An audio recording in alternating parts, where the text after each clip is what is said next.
Now this is a quick video kind of related to slope, and I wanted to tell you about this. This is called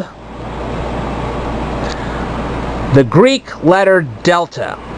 Now delta in the Greek actually means the change in.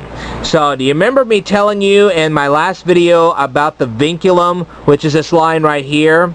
Well, it can also be referred to by the Greek letter delta, which means that there's a change between the vertical change and the horizontal change, or the rise to the run.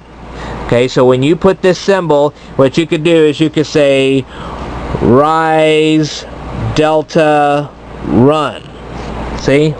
Rise, delta, run, which means there's a change between the rise and the run. And that's the Greek letter delta.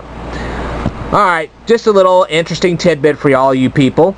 And delta isn't used very often. I know there are some fraternities and sororities that use the word delta, the Greek letter delta. That's fine, but now you know where it comes from and what it's there for. So therefore, you have yourself some fun, and I will cover more in a future video, so stay tuned.